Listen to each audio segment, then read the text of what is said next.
Praise the Lord. Kripa holy spirit fire power ministry తరపున మీ అందరికీ శుభాభివందనములు.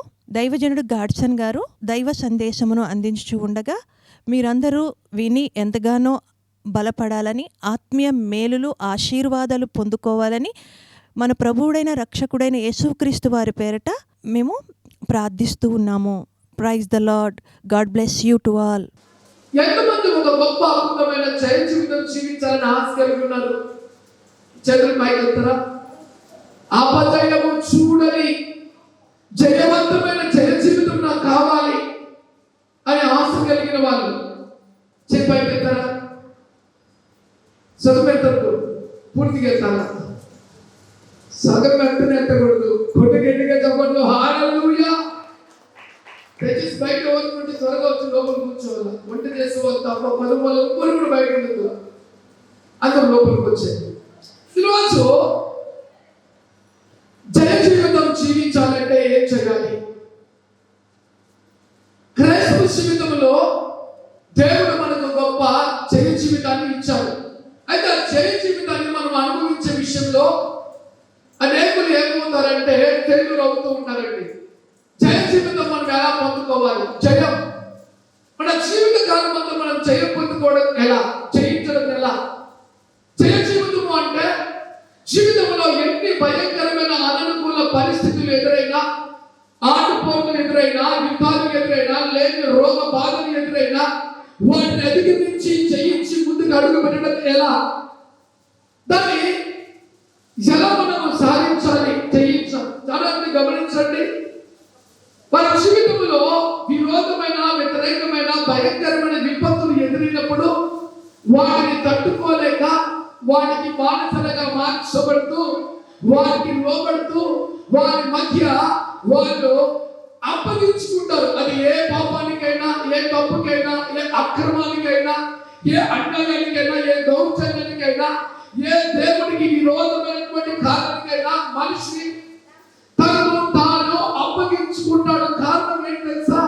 జయ జీవితం చేయగలిగినప్పుడు ఆ జయ జీవితంలో ఎదురుపాటు దాడి ఎదురైనప్పుడు పోరాడి గెలవలేక ఓడిపోతూ అప్పగించబడుతూ ఉంటాడు. అయితే ఈరోజు పరిశుద్ధాత్మ దేవుడు ఒక ప్రత్యేకమైన మాట నీతో మాట్లాడబోతున్నాడండి.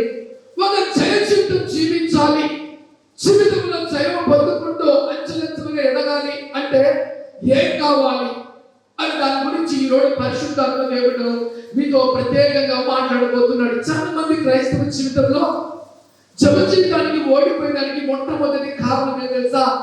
ఆ వ్యక్తి జీవితంలో, ఆ వ్యక్తి బ్రతుకులు రెండు రకాలుగా చెప్తున్నా. ఆ వ్యక్తి జీవితంలో రెండు మీరు చెప్పాలా?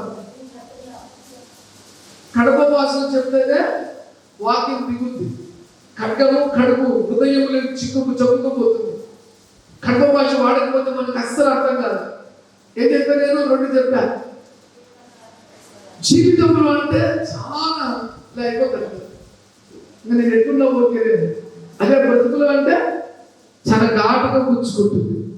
ఏ రాజకుమారుడా, బ్రతుకు అంటే నీ బ్రతుకుని నేను అలా చూపిస్తుంది. పరిశుద్ధాత్ముడు చూపిస్తున్నాడు. ఎండిపోయిన బ్రతుకులు, నులివించలాంటి బ్రతుకులు, పవర్ లేని బ్రతుకులు, క్రీస్తు లేని బ్రతుకులు, సాక్ష్యం లేని బ్రతుకులు, ప్రార్థన లేని బ్రతుకులు, మందిరంలో దేవుని సన్నిధి లేని బ్రతుకులు. అర్థమవుతుంది మీకు? మిమ్మల్ని ఏ మాత్రం తిట్టినా అనుకోలేదు, పొగిడిన చెప్పండి. కొన్ని దేవుడు కనపడుతుంది. ఏం చూస్తాను నేను? ఏం చూసినా? కొందరు బతుకులంటే సాక్ష్యం ఉండదు, కొంత బతుకులంటే ప్రార్థన ఉండదు, కొంత బతుకులంటే దేవుడి వాక్యాన్ని ధ్యానించదు, కొంత బతుకులంటే దేవుడి మందిరములో ఏ పనైనా ఒక బాధ్యతగా చేయవలసిన దాన్ని చేయరు. కొంత బతుకులంటే బయట సాక్ష్యం ఉండదు, ఇంట్లో సాక్ష్యం ఉండదు, సంఘములో సాక్ష్యం ఉండదు, ఎక్కడ పోయినా సాక్ష్యం ఉండదు. ఏమైనా బతుకు సాక్ష్యాన్ని ఏం చేశారంటో తాకట్టు పట్టుకున్నారా, కాల్చుకున్నారా? క్రైస్తవ జీవితంలో సాక్ష్యం పొంది చచ్చినంత సమానం. ఏ చెప్పు సాక్ష్యం పోతే చచ్చినంత సమానం. ఇందాక ఒక పాట పాడుకున్నాం. ఏ పాట పాడుకున్నాం? ఎన్ని బాధలు వచ్చినా, ఇబ్బందులు ఎదురైనా, కడుపు లాంటి పరిస్థితులు ఎదురైనా, ఆప్తులు వదిలేసినా, యేసయ్యా నువ్వు ఉంటే నాకు చాలు. ఏ పాట? క్రైస్తవ జీవితం జీవించడం నా సమస్య కాదండి. హృదయంలోకి వాక్యం చొచ్చుకుపోయిన వాళ్ళకి వెనక్కి చూడకుండా ముందుకు వెళ్ళిపోతుంటారు. Right right right. కొంచెం బ్రతుకులో ఇవేమి ఉండవు. బ్రతికిన వారి వల్ల బ్రతుకుతూ ఉంటారు. కానీ వాళ్ళలో బతికినా కూడా వాళ్ళు ఎక్కడుంటారు తెలుసా? చచ్చిన శవం వల్లే బ్రతుకుతూ ఉంటారు. అది కాదు క్రైస్తవ జీవితం. గట్టిగా చెప్పండి. మన జీవితంలో ఎన్ని ఆటంకములు, విరోధములు, వ్యతిరేకతలు, లేని రోగం, శాపం, లేకపోతే యుద్ధాలు ఎదురైనా ఓడిపోకుండా ముందుకు సాగాలి అంటే క్రైస్తవ జీవితంలో ఒక అద్భుతమైనటువంటిది ఏమి తెలుసా? ఉపవాస ప్రార్థన. ఏ వ్యక్తి జీవితంలో ఉపవాస ప్రార్థన ఉండదో ఆ వ్యక్తి జీవితం ఏమైపోతుందంటే దినదినము సమస్యలను పోరాడే శక్తి లేక ఆ వ్యక్తి జీవితంలో శక్తిహీనుడుగా మార్చబడుతూ ఉంటాడండి. అందుకే ప్రతి క్రైస్తవ జీవితంలో వారి జీవితంలో జయ జీవితం పొందుకోవాలి అంటే ఆత్మ బలము కావాలి. ఆత్మ బలము కావాలి అంటే వారి జీవితంలో జరగలిగినటువంటి మొట్టమొదటి పని ఏమైనా ఉందా అంటే అదే ఉపవాస ప్రార్థన పని. ఓడిపోయేదానికి, అపజయానికి కారణం ఏంటి అంటే ఉపవాస ప్రార్థన లేకపోవడం. మనకు తెలియదు. చాలా మందికి సమస్యలు ఫేస్ చేస్తూ ఉంటాం, విరోధాలను ఫేస్ చేస్తూ ఉంటాం, ఇబ్బందులు ఫేస్ చేస్తూ ఉంటాం. కానీ ఉపవాస ప్రార్థన పడికి మనం ఏం చేస్తామంట? పక్కన పెడుతూ ఉంటాం. నీ జీవితంలో జయ జీవితానికి కావలసిన ప్రాముఖ్యమైన అంశం ఏంటంటే ఈ ఉపవాస ప్రార్థన.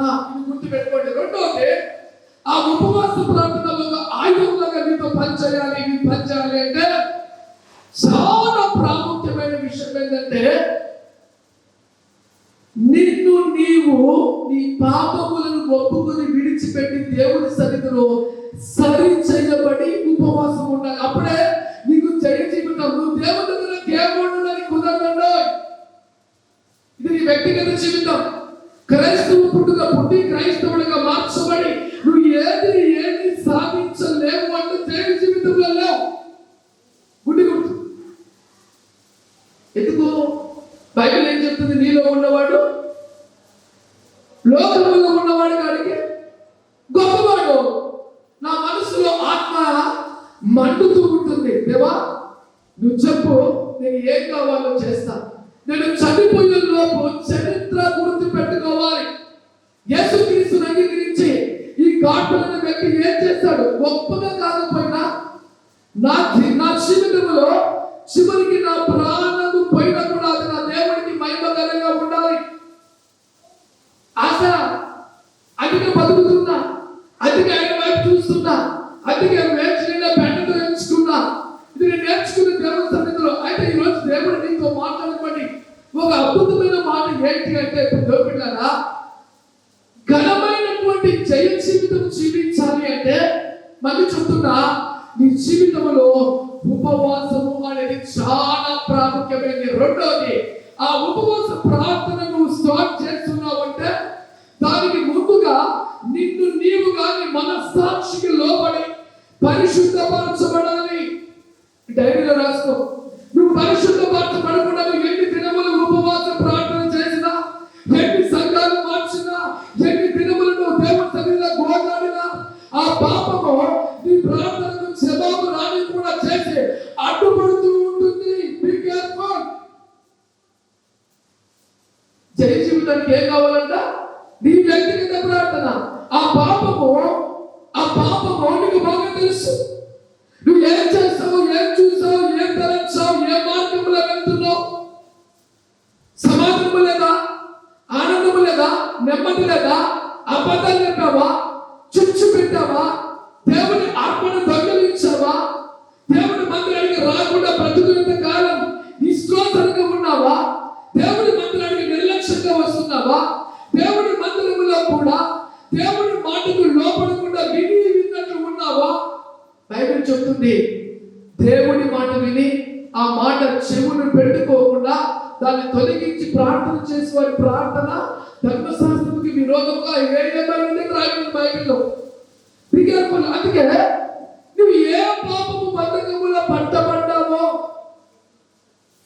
ఏ రోత పాత జీవితంలో పెడవేసుకుని ఉన్నావో, ఫస్ట్ థింగ్ అది నువ్వు ఒప్పుకొని దేవుడి సన్నిధిలో విడిచిపెట్టాలి. బైబిల్ చెప్తుంది మన తప్పిదములు పాపము చేయమని బైబిల్ చెప్పదు.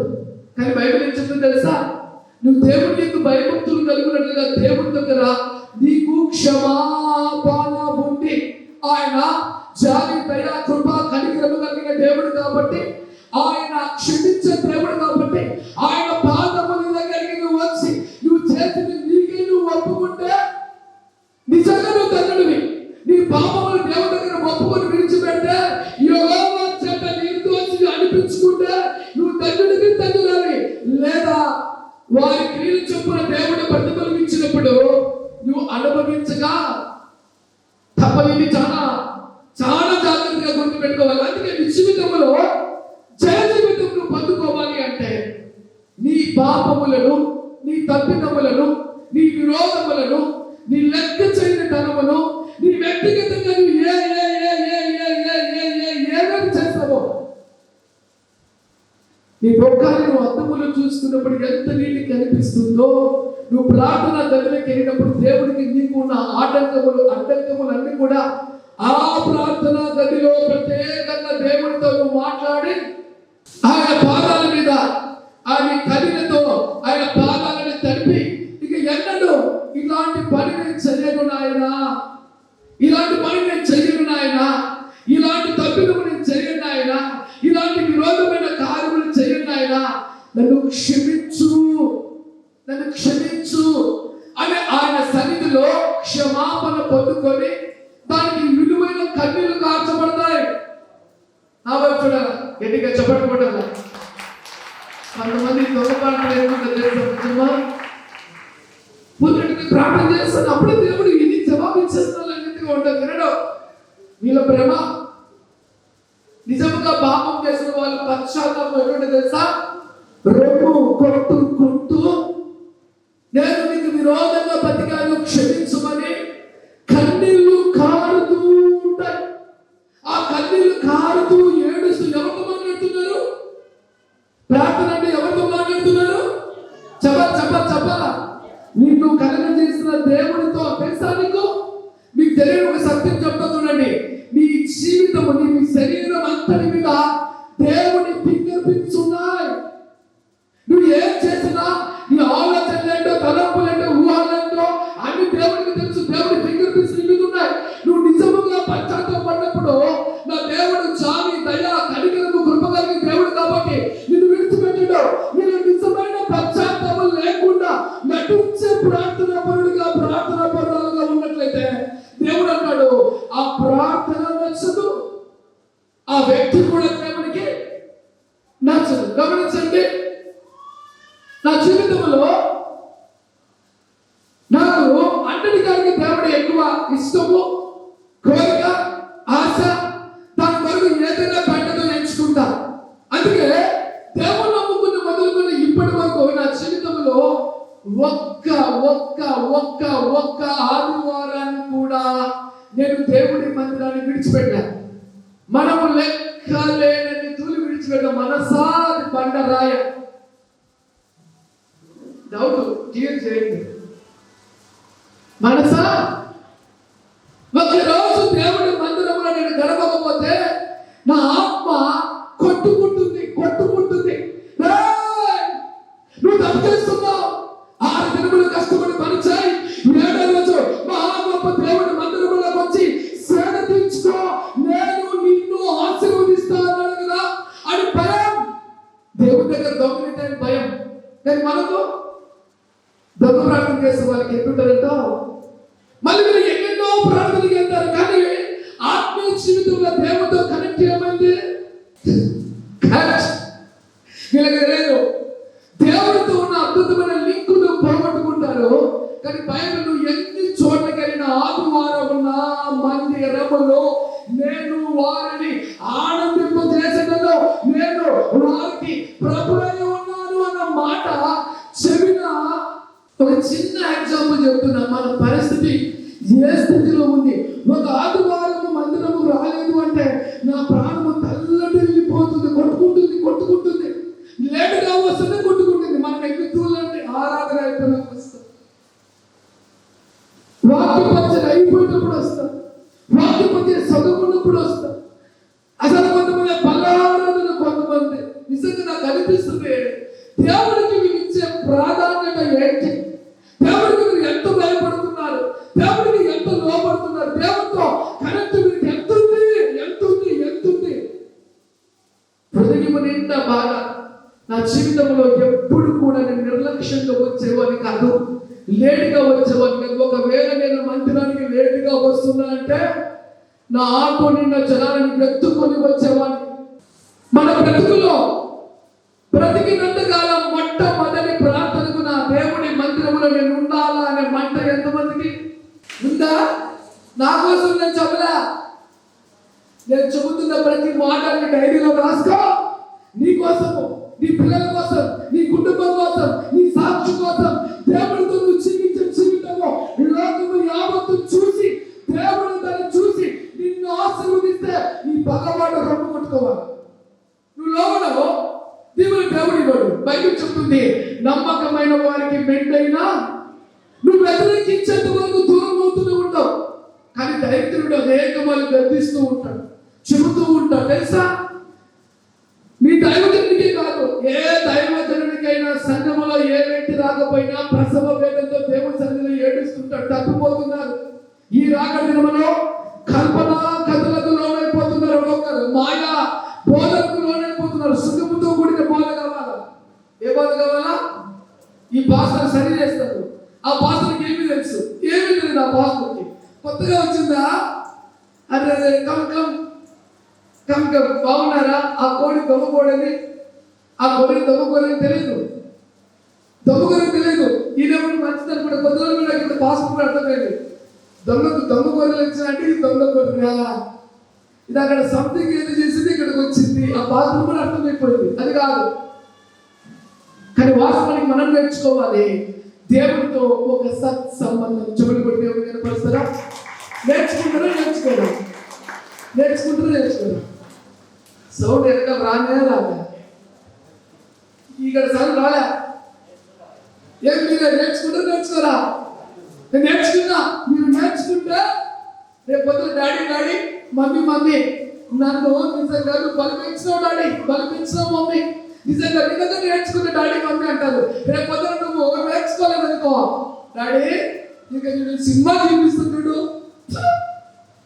మమ్మీ, ఓ మమ్మీ అమ్మంటుంది. అయ్యా వీడు మందిరానికి రావడం వెళ్ళదు, ఎప్పుడు సెల్లు వీటి నాకు డౌట్ వస్తుంది. వీడు భయంకరంగా చెడిపోతున్నారు. గార్డెన్ దగ్గరికి వచ్చి మందిరానికి వచ్చి సేవ మాడబడితే మంచిగా ఉంటాడు అనుకుంటా, మందిరానికి రమ్మంటే రావడం లేదు అని తల్లి అంటుంది.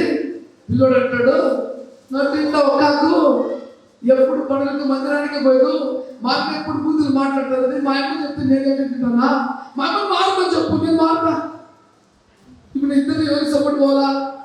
గింజ మంచిదైతే చెట్టు, ఇతనం మంచిదైతే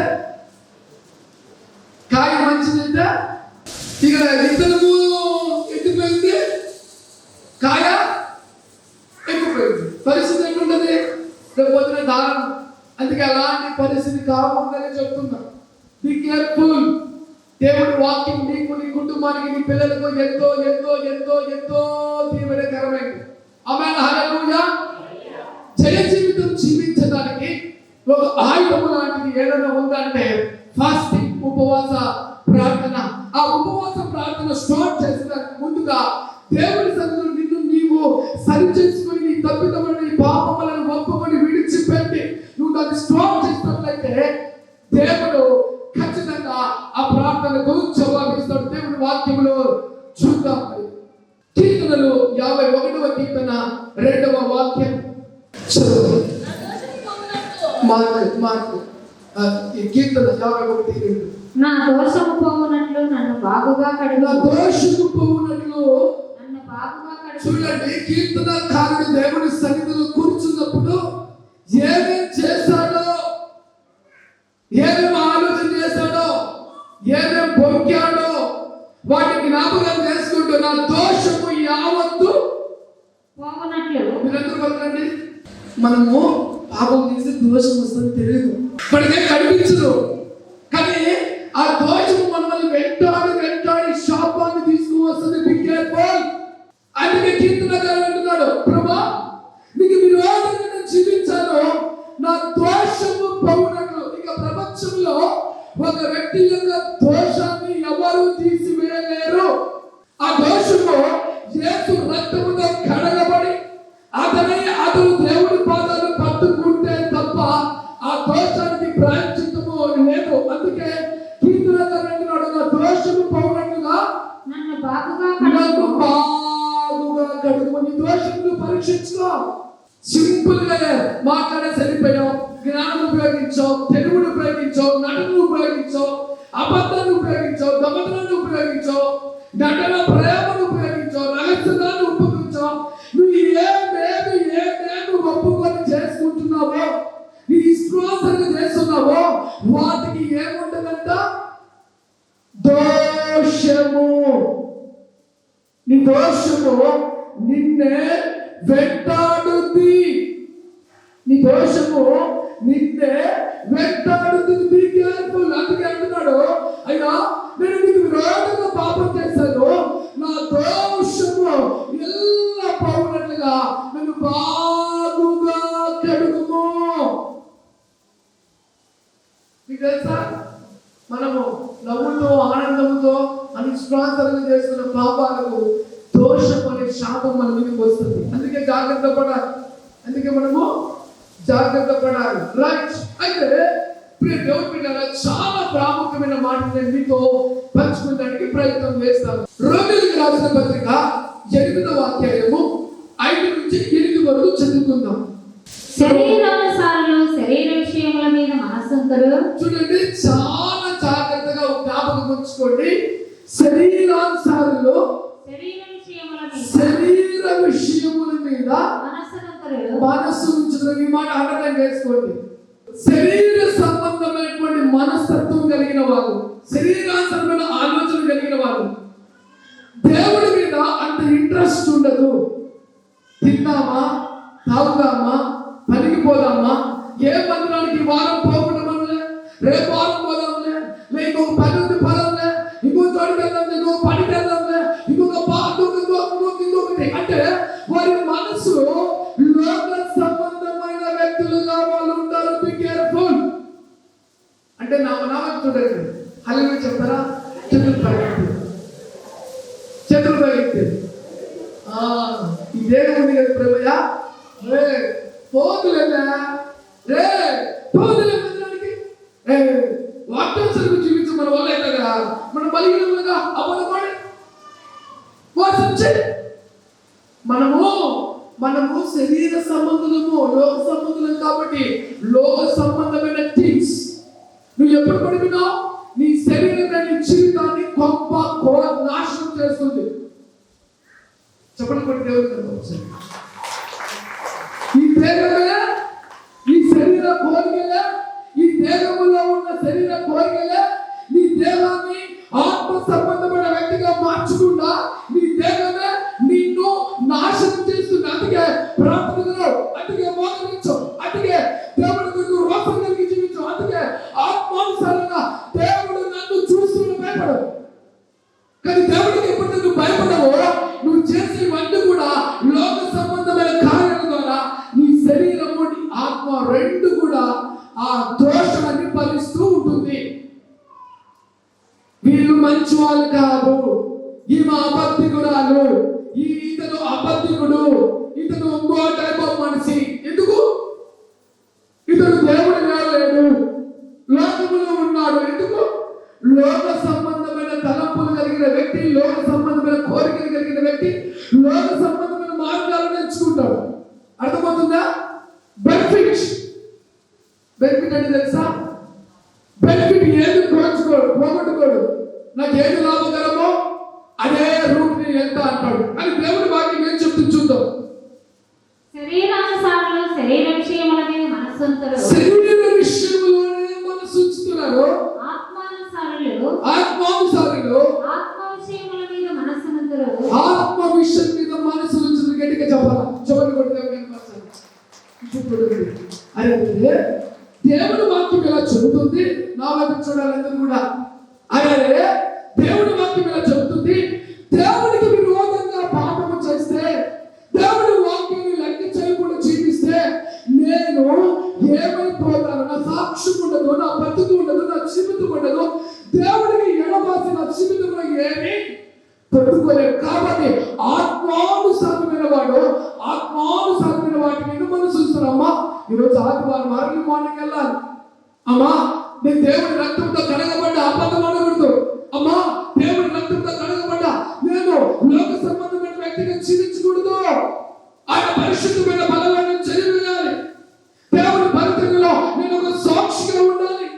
ఆత్మానుసారమైన వ్యక్తి ఏంటంట? ఆత్మానుసారమైన వాటి మీద మనసు ఉంటుంది. చూడండి, మనము శరీరానుసారమైన శరీరానుసారమైన మనసు, ఆత్మానుసారమైన మనసు ఉంటే ఆత్మానుసారమైన మనసు.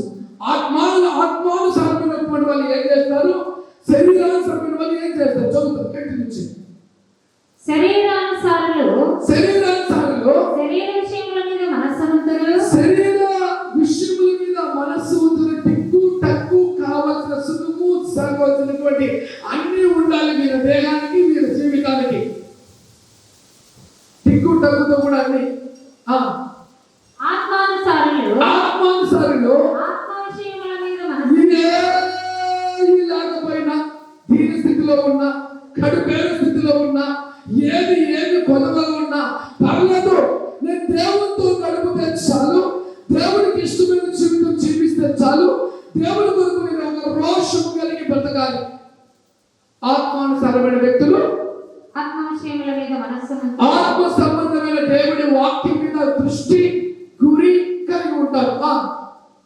శరీర సంబంధమైన మనసు అది ఎటువంటిదంట?